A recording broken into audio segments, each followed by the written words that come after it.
2 ലക്ഷം ഒന്നും മറികടക്കില്ല. പക്ഷേ ഒന്നേകാൽ ലക്ഷമൊക്കെ മറികടന്നു എന്ന് വരാം. പക്ഷേ അതിനു മുൻപ് സംഗതികൾക്കൊക്കെ ഒരു മാറ്റം വരുമെന്ന് നമുക്ക് വെറുതെ പ്രത്യാശിക്കാം. അതായത് ഇപ്പൊ പെട്ടെന്ന് സ്വർണത്തിന്റെ വില കൂടാൻ 2 കാരണങ്ങളാണ് ഉള്ളത്. ഒന്ന്, ഇന്ത്യയുടെ രൂപയുടെ മൂല്യം കുറഞ്ഞിരിക്കുന്നു. അതായത് നമ്മുടെ ട്രേഡ് ഡെഫിസിറ്റ് ഒരുപാട് കൂടി. രണ്ടാമത്, നമ്മുടെ ഓഹരി വിപണി നോക്കുക. ഓഹരി വിപണി വലിയ തോതിൽ 1000 യൂണിറ്റിൽ കൂടുതലാണ് സെൻസെക്സ് പോയിരിക്കുന്നത്. അതുപോലെ തന്നെ വലിയ തോതിൽ നിഫ്റ്റിയും താഴോട്ട് നെഗറ്റീവ് ആയിരിക്കുന്നു. അപ്പൊ എന്തുകൊണ്ടാണ് ഈ ഓഹരി വിപണികൾ നെഗറ്റീവ് ആകുന്നത്?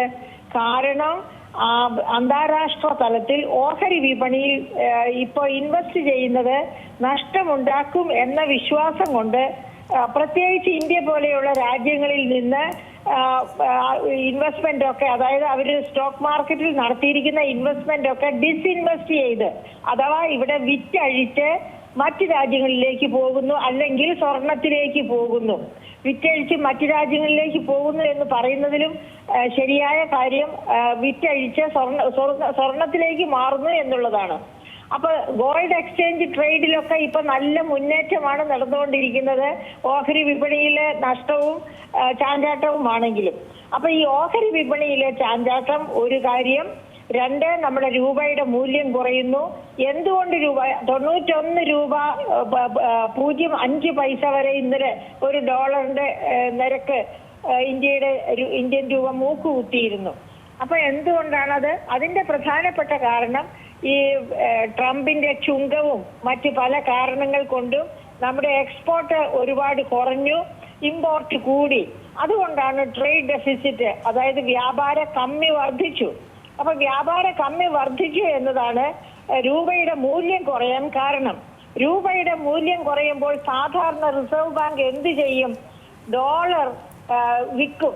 ഡോളർ വിൽക്കും എന്ന് പറഞ്ഞാല് നമുക്ക് വിദേശ വ്യാപാരത്തിന് അധികവും വേണ്ടി വരുന്നത് ഡോളർ കറൻസിയിലുള്ള പേയ്മെന്റ്സ് ആണ്.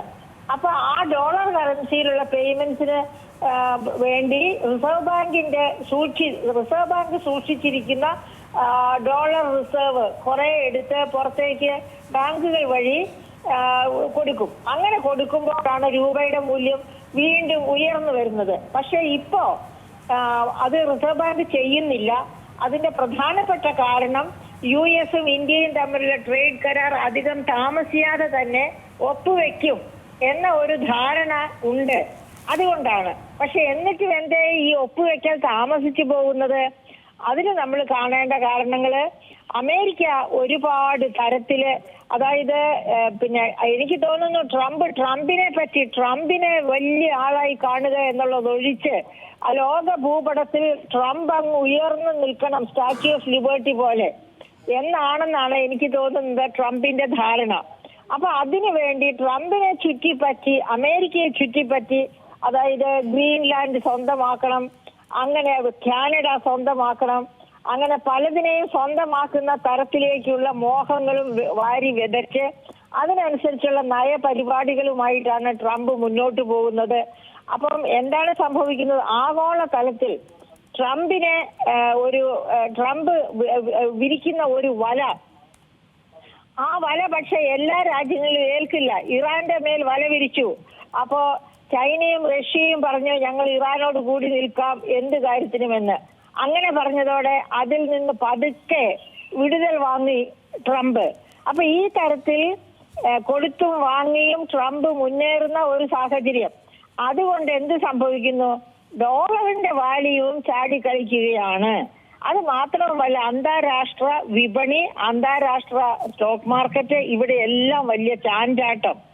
എവിടെ ചാഞ്ചാട്ടം ഉണ്ടോ അപ്പോഴൊക്കെ ധൈര്യമായിട്ട് ജനം ഇൻവെസ്റ്റ് ചെയ്യുന്ന ഒരേ ഒരു ഉൽപ്പന്നമാണ് സ്വർണം. അങ്ങനെയാണ് സ്വർണത്തിലേക്ക് വീണ്ടും ഇൻവെസ്റ്റ്മെന്റ് വരുന്നു. അതുകൊണ്ട് അതിന്റെ മൂല്യം വർദ്ധിക്കുന്നു. അപ്പൊ ഈ സ്ഥിതി എത്ര നാൾ തുടരും? അത് ഈ പറയപ്പെട്ട ഈ ട്രംപിന്റെ സ്വഭാവത്തിൽ ഒരു മാറ്റം ആധികാരികമായിട്ട് വരണം. അതോടൊപ്പം തന്നെ ഈ പറയപ്പെട്ട മറ്റ് തരത്തിലുള്ള, അതായത് നമ്മുടെ ട്രേഡ് ഡെഫിസിറ്റ് കുറയണം. ട്രേഡ് ഡെഫിസിറ്റ് കുറയണമെന്നുണ്ടെങ്കിൽ അതിന് നമ്മുടെ കയറ്റുമതി വർദ്ധിക്കണം, ഇറക്കുമതി കുറയണം. അത് സമയമെടുക്കും. അത്ര ഒരു ദിവസം കൊണ്ടോ ഒരു മാസം കൊണ്ടോ ഒരു വർഷം കൊണ്ടോ ചെയ്യാവുന്ന കാര്യമല്ല. പിന്നെ ഇന്ത്യ അമേരിക്ക ട്രേഡ് എഗ്രിമെന്റ്, അതായത് താരിഫ് വെട്ടിക്കുറച്ച് ഇന്ത്യക്ക് സഹായകമായ രീതിയിൽ താരിഫുകൾ വെട്ടിക്കുറയ്ക്കണം. ഇപ്പൊ നമ്മുടെ ഈ അതായത് നമ്മുടെ ട്രേഡ് ഡെഫിസിറ്റ് ഒത്തിരി കൂടാൻ കാരണം ഇവിടെ നിന്ന് ഒരുപാട് വലിയ തോതിലാണ് വജ്ര സ്വർണ്ണ ആഭരണങ്ങളൊക്കെ അമേരിക്കയിലേക്ക് കയറ്റുമതി ചെയ്യുന്നത്. അതൊക്കെ ഒരുപാട് കുറഞ്ഞു പോയി. ഈ ചുങ്കം, അതായത് 0 ചുങ്കത്തിലായിരുന്നു കഴിഞ്ഞ വർഷം വരെ കയറ്റുമതി ചെയ്തിരുന്നത് സ്വർണ്ണ വജ്രാഭരണങ്ങൾ. പെട്ടെന്ന് 50% തീരുവ കൂട്ടുക എന്ന് പറഞ്ഞാൽ അവയുടെ വിലയിലൊക്കെ വലിയ കുതിച്ചുചാട്ടം ഉണ്ടാകും. അങ്ങനെയായിപ്പോ ഡിമാൻഡ് കുറഞ്ഞു. അങ്ങനെയൊക്കെയാണ് നമുക്ക് ട്രേഡ് ഡെഫിസിറ്റ് വലിയ തോതിൽ കൂടിയത്. അപ്പോഴും നമ്മൾ ഓർക്കണം, നോർമൽ സിറ്റുവേഷൻ ആണെങ്കിൽ അമേരിക്കയാണ് ഇന്ത്യയിൽ നിന്ന് ഏറ്റവും കൂടുതൽ വാങ്ങുന്ന രാജ്യം. ആ സൗഹൃദം നാം റീറ്റെയിൻ ചെയ്യുന്നത് എപ്പോഴും നന്നായിരിക്കും. അങ്ങനെ വരുമ്പോൾ ട്രേഡ് എഗ്രിമെന്റ് അത് എത്രയും നേരത്തെ ആകട്ടെ. അതുപോലെ ചൈനയും അമേരിക്കയും തമ്മിലുള്ള ട്രേഡ് എഗ്രിമെന്റും ആകട്ടെ. അങ്ങനെയൊക്കെ ആകുമ്പോഴത്തേക്ക് ഇവിടെ വില കുറഞ്ഞു തുടങ്ങാൻ പറ്റും. പക്ഷെ അതിനെ കാത്തിരിക്കേണ്ടി വരും. അപ്പൊ ഇപ്പൊ നമ്മുടെ ശ്രോതാക്കളുടെ ആഗ്രഹം സ്വർണത്തിന്റെ വില എപ്പോ കുറയും, മക്കളുടെ കല്യാണം എങ്ങനെ നടത്തും, ഇതൊക്കെയാണ്. തൽക്കാലം എന്റെ സുഹൃത്തുക്കളെ, നിങ്ങൾ ഒരു കാര്യം ചെയ്യുക. മകളെ തേടി വരുന്നവര് സ്വർണമാണ് ചോദിക്കുന്നത് എങ്കിൽ ഇവിടെ ധനമായിട്ട് ഒരു നല്ല പെൺകുട്ടിയുണ്ട്, വേണമെങ്കിൽ നോക്കാം. അതല്ല നിങ്ങൾക്ക് സ്വർണമാണ് വേണ്ടത് എങ്കിൽ സ്വർണ്ണക്കടകളിലേക്ക് പോവുക. ഇവിടെ പെണ്ണുമില്ല സ്വർണവുമില്ല എന്ന് പറഞ്ഞ് ആട്ടി ഓടിക്കുക. കാരണം സ്ത്രീയാണ് ധനം. ഒരു നല്ല സ്ത്രീ വിചാരിച്ചാൽ എത്ര പാവപ്പെട്ട, എത്ര മോശമായ സാഹചര്യത്തിൽ നിന്നും ഒരു കുടുംബത്തെ രക്ഷപ്പെടുത്തി വലിയ സ്ഥാനത്തേക്ക് ഉയർത്താൻ പറ്റും. അതേസമയത്ത് വലിയ ധനികയായ ഒരു പെൺകുട്ടി വന്നാൽ പോലും അവൾ ഒരു നല്ല കുടുംബിനെ അല്ലെങ്കിൽ ആ കുടുംബത്തെ കുട്ടിച്ചോറാക്കും. അത് മനസ്സിലാക്കണം പെണ്ണ് തേടി നടക്കുന്നവർ. പെണ്ണാണ് ധനം, പെണ്ണ് കൊണ്ടുവരുന്ന ധനമല്ല എന്ന് മനസ്സിലാക്കുന്ന ശ്രോതാക്കൾക്ക് ഒരു പ്രശ്നവും ഉണ്ടാകില്ല. അവര് കണ്ടമാനം സ്വർണം വാങ്ങില്ല. അവര് സ്വർണം വളരെ കുറച്ച് മാത്രം സ്വർണം വാങ്ങിക്കൊടുത്ത് അങ്ങനെ മതി എന്ന് പറയുന്ന ആൺകുട്ടികൾക്ക്, അവരാണ് ആൺകുട്ടികൾ, അങ്ങനെയുള്ളവർക്ക് മകളെ കെട്ടിച്ചു കൊടുക്കുക. അല്ലാത്തവർക്ക് മകളെ കെട്ടിച്ചു കൊടുക്കാതിരിക്കുക.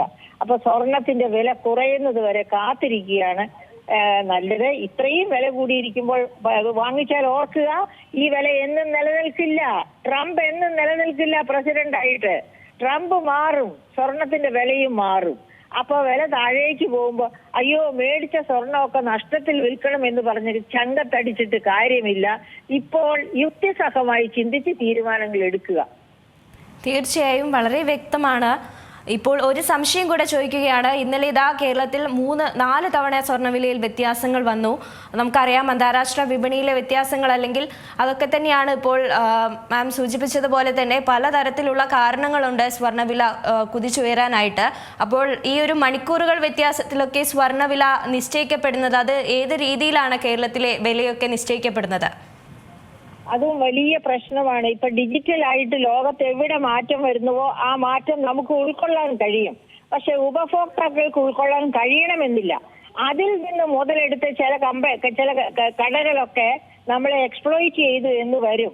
അപ്പൊ അത് കാരണം കൊണ്ടാണ് ഞാൻ പറഞ്ഞ ഈ സാഹചര്യത്തിൽ കഴിവതും സ്വർണം വാങ്ങൽ ഒഴിവാക്കുക. ഇത്ര ഉയർന്ന വിലയ്ക്ക് സ്വർണം വാങ്ങണ്ട, സ്വർണം വിറ്റാൽ മതി. കയ്യിൽ സ്വർണം വാങ്ങിയത് ആവശ്യത്തിലധികം ഇരിക്കുന്നുവെങ്കിൽ അത് കുറേശ്ശെ വിറ്റഴിച്ചു കൊള്ളുക. അല്ലാതെ ഇപ്പോൾ വാങ്ങാൻ പോകരുത്. വാങ്ങാൻ പോയാൽ ഈ ചാഞ്ചാട്ടം ഒരു ദിവസം തന്നെ പല ആവർത്തി സ്വർണത്തിന്റെ വിലയിൽ കയറ്റിറക്കങ്ങൾ ഉണ്ടാകുമ്പോൾ നമ്മൾ തല വെച്ചു കൊടുക്കുന്നത് ഏറ്റവും ഉയർന്ന വിലയിൽ സ്വർണം വാങ്ങാനായിരിക്കും. പക്ഷേ ആ കടക്കാരൻ മനഃപൂർവ്വം നമ്മളിൽ നിന്ന് വില കുറച്ചുകൂടി താണിട്ടുണ്ട് എന്ന് പറയാൻ മടിക്കും. അങ്ങനെ ലാഭക്കൊതിയന്മാരാണ് നമ്മുടെ ബിസിനസ്സുകാരിൽ നല്ല പങ്കും. അതല്ലാതെ ആത്മാർത്ഥമായിട്ട് കൺസ്യൂമേഴ്സിന് വേണ്ടി വിൽപ്പന നടത്തി വീട്ടിലിരിക്കുന്നവരാരുമില്ല. വ്യവസായികൾ എപ്പോഴും അവരുടെ ലാഭത്തിലാണ് കണ്ണു നട്ടുക. അപ്പൊ എങ്ങനെ കൺസ്യൂമേഴ്സിനെ കബളിപ്പിക്കാം എന്നുള്ളത് തന്നെയാണ് അവരുടെ പ്രഥമ താല്പര്യം. ഏറ്റവും പുതിയ വാർത്തകളും വിശേഷങ്ങളും വിരൽത്തുമ്പിലറിയാൻ സീ മലയാളം ന്യൂസ് എല്ലാ ഡിജിറ്റൽ പ്ലാറ്റ്ഫോമുകളിലും ലഭ്യം.